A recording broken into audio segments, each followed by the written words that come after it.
Since the beginning of this insane epidemic that our state sanctionated as a sober living environment have begun to witness strange and unsettling events. These aldehydes that are already dangerous enough, tainted bath salts, have been spread throughout the eastern seaboard. The following is a blog written by one such man living in a sober house in Wilmington, North Carolina, where the epidemic has seemed to have reached. May 15th. Moved into a halfway house today. For the first time in what felt like years, I have had my own room, complete with my cell phone, yes, a TV, mini fridge, this computer, old Mac but still got its signal, and a microwave. I have to share a bathroom, but oh well. This place was a ritz compared to the other park benches I've known. The town itself, Wilmington Beach, is pretty even out, some having somber communities all over the place. During the treatment sessions, my counselor is pushing me to write a blog that will help release my frustrations in a helpful way instead of bottling them up. So here goes. My name is Wes, and I am a 23-year-old alcoholic, and I have been known to abuse cocaine. I used to work as a PA for various projects on the East Coast production train. After being shunned by my mother, girlfriend, co-workers, and surrounding family, I was forced into rehab where I got cleaned, and honestly, it kinda sucks. No more glory days, no more all or nothing with the fraternity brothers, no more fun at the bar if they ever let me back in. Strangely, however, I feel like I am clear-headed, and now I can see a world a little bit more than I used to. This is a halfway house's deluxe when compared to most joints, allowing us loads of freedoms, and as long as we pay our way and submit to our weekly drug tests. Not only that, it's exclusive to only 8 guys at a time, and we don't have to share rooms. Beats the hell out of rehab. May 21st. Finally, found a job at a Mexican grill here in town. The best part is that it's only a block away from the house, so no more buses. For those who have given up a damn up to this point, I'm halfway house located here in Wilmington Beach, North Carolina, and I have been clean for 3 months already. Originally, I missed the rush, but man, I won't lie, this shit is awesome. I have met a pretty cute girl today named Katie, who is also in rehab with me. My type too, blonde, bubbly, curvy, and most importantly, she loves the comic books that I do. Nothing beats in the common interest. We're meeting at a Java bar tonight after I get off of work, exchanging some books before we head off to wherever we decide, as long as I'm back by curfew. May 25th. Not much going on lately. I've been pretty busy with work. AA meetings, NA meetings, and Katie time at the Javaholics. The biggest news to report in town was that seemingly getting quieter each day, even though it's the summertime and the beach fair should be bustling. Hell, it's even a slow day at the La Crocanona, to which I have really failed to understand. Seeing it's only a Mexican grill in town, it has sanitation grade above of 95. Going to walk Katie home after Javaholics, and we'll see if it livens up. May 28th. Weird thing has happened this weekend. Somewhere in Florida over the weekend, a man abusing bath salts was attacked and viciously chewed off the face by a homeless man. The guy was exhibiting signs of superhuman strength, and if you know anything about drugs, that is anything possible, but bath salts? Really? I always thought that it was something. Drugs are drugs though, no doubt about that.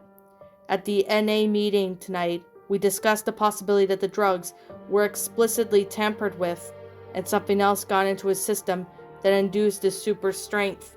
A fury that older cats tried to dismiss as silly. Katie's kind of scared about it now since we live in a community where it's not only half sober, but it's almost more than half abusing. I told her I'd protect her. May 29th. Official freakout day. Wherever the hell was going on is making addicts super freaky cannibals. It made its appearance here tonight. Across the Javaholics is an actual bar that is usually swarmed with darker crowds of Wilmington. A day and night cold of contrasts into our humble establishment. A crazy, bumbling crackhead we all know usually heads for the bar at night to score, but then tonight he came into ours and rushed into our bathroom, locking himself in and started going nuts inside, beating the walls, smashing the toilets and sink, as well as nearly breaking down the old English oak door. The owner evacuated the building as we watched as the police came and escorted him outside to the cruiser. He was covered in oily black filth, vomit and waste, where we all thought it was blood. The worst came out of the mania I think any of us ever seen. Damn shame too. That guy was kinda nice. One of my housemates, Perry, was talking with our house monitor, Chaz, tonight about the whole thing, and Chaz, being paranoid guy, called in someone to take his shift. I'm worried he's relapsing. May 30th. Today was one for the books. So much crap has happened today, and I seriously felt like sneaking out tonight to find a happy meal to curb to my anger. I must not, though. I owed myself not to. Here's a list of the bullshit that has bombarded me today. 5 of the guys in the house were discharged, free from relapsing. The other 2 just wanted to leave the town, fearing of the influence. A trend that is highly uncommon here in this facility. Another trend that follows up on this is usually people that are lined up out of the door to get out of this joint, but are the only ones admitted. My new best friend and fellow comic book enthusiast Mario. Only Mario, Perry, and myself, and another regular named Matt remained. These meetings were called off today, letting everyone recover from the incident of Javaholics. We were instead directed. Since last night, there were more incidents that have broken out across Wilmington. One particular, sadly, was Chester Chaz Boyle, our former house mentor. Unlike the other 2, however, he disappeared. Who I thought was my ex-girlfriend Emily to show up today. She was concerned as my mother was. Apparently both of them wishing for me to come home. I was like, bitch, are you serious? No phone calls, no letters, nothing for months? And now you're going to give a shit? Fuck off! I doubt the urge to use that will ever be as strong as it is now because of them. And she and my mom were staying at the Hilton of Front Street, and I doubt they're leaving until they convince me to.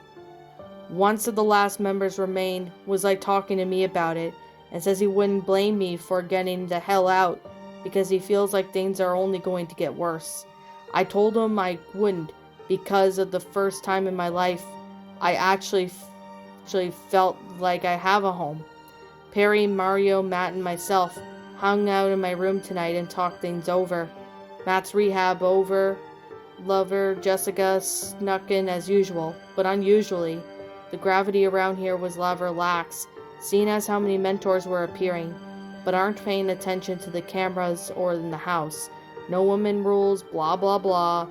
Matt and Jessica have decided to leave together this weekend and invited me and Katie to come as well.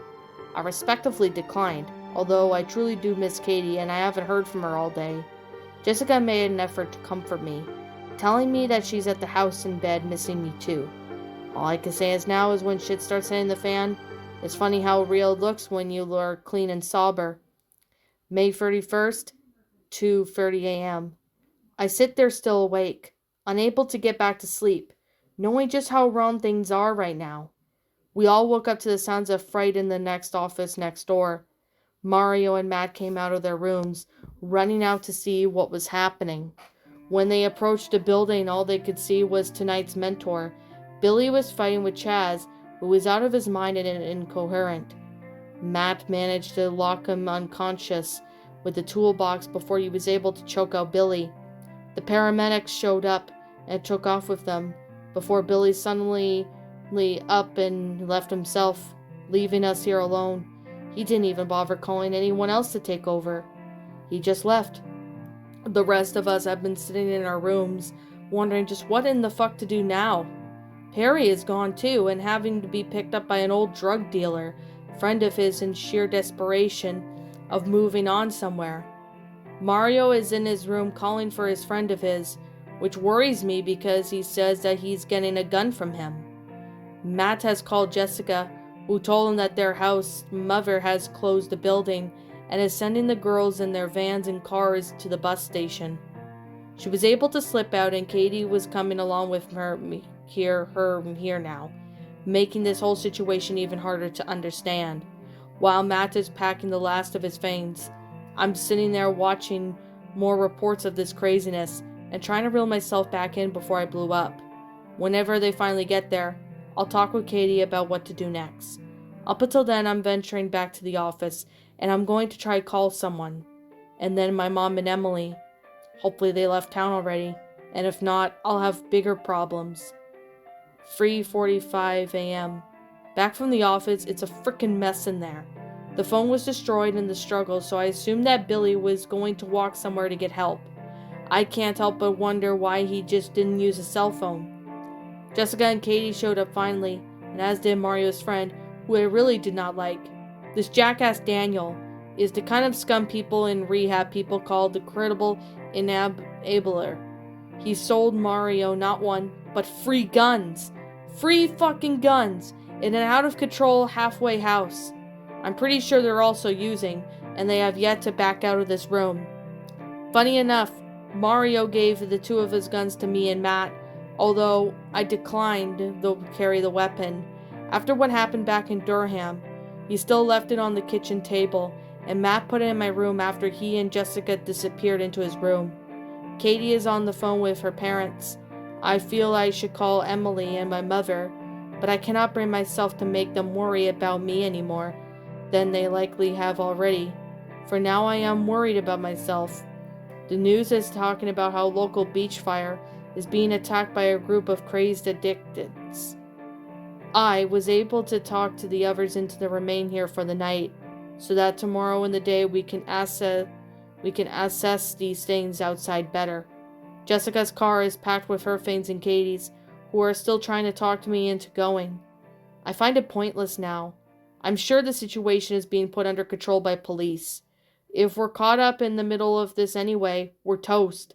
At least we may be able to hold up for a while, so I'm attempting to talk to the others in staying, so we could better fortify the house and try surviving this way. I'll remain by the computer and document everything. I can hope that something or someone might know we're okay and that we're scared. That is all. If anyone from WTC Treatment Center or Wilmington Beach Police Dep gets this, just know that myself, Catherine Young, Matthew Dennis, Jessica Stahl, and hopefully Mario Chevs are all right. And okay and not using. We are at the launch house, 4 off the Market Street, downtown Wilmington. We should be okay for now.